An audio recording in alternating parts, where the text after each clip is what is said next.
នេះគឺជាចន្ទីដែលត្រូវជាមួយនឹងភ្លើងឆេះបងប្អូនគឺគាត់ឆេះអស់ច្រើនមែនតើមកជូចំហៀងចង្ការនឹងគាត់ថាអស់ឡើងជិត100ដើមបងប្អូននេះគឺឆេះឆ្លងពីខាងនេះមកនេះ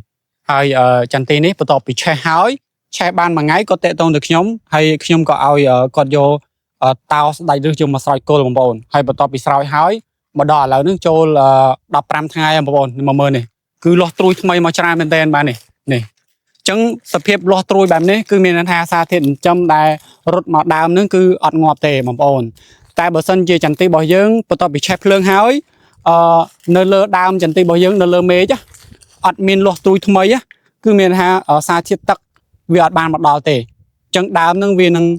ទៅដល់ឆ្នាំក្រោយយើងនឹងបាត់បង់មេឃណាមួយដែលត្រូវភ្លើងឆេះហើយបើសិនជាវាអត់មានបន្លកត្រួយថ្មីដុះនេះបងប្អូននេះបន្លកត្រួយថ្មីដុះមកហើយចឹងមានថាបើសិនជាបន្លកត្រួយថ្មីដុះមកបែបនេះហើយចន្ទីវាមានស្លឹកពេលដែលស្លឹកចន្ទីរបស់យើងវាធ្វើរស្មីសំយោគជាមួយនឹងពន្លឺព្រះអាទិត្យទៅជាចន្ទីរបស់យើងនឹងទៅជា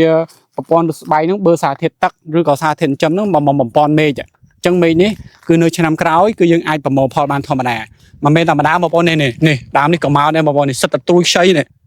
ត្រួយខ្ចីបានមកច្រើនណាស់អញ្ចឹងស្រាប់បងប្អូនដែលចង់បានតោស្ដាច់ឬយកទៅស្រោចគល់មិនថាស្រោចទៅលើចន្ទីបងប្អូនដែលត្រូវភ្លើងឆេះឬក៏ស្រោចគល់ដែលចន្ទីបងប្អូនដែលមានសភាពខ្សោយមិនត្រូវមានកម្លាំង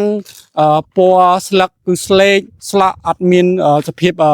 បៃតងស្រស់បាទគឺប្រើជាមួយនឹងតោស្ដាច់ឬបានទិញ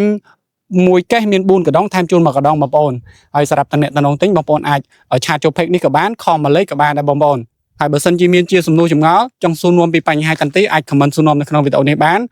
បងប្អូននឹងឆ្លើយតបជូនបាទអរគុណច្រើនបងប្អូនដែលបានទស្សនាវីដេអូនេះជួបគ្នានៅវីដេអូក្រោយ